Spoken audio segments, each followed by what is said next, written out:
Hello, today I'm in Seat Leon. In this video I'll show you how to use cruise control.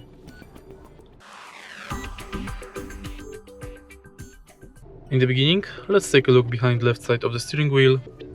Right here we've got this lever. Simply switch this button located on the top of the lever to the left side. Now cruise control is enabled. Accelerate to desired speed and press set button. Now you can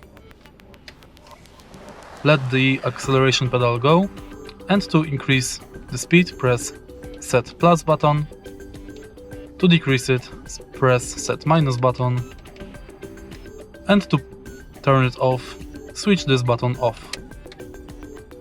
And that's basically it. If you find this video helpful, please leave like, comment and subscribe.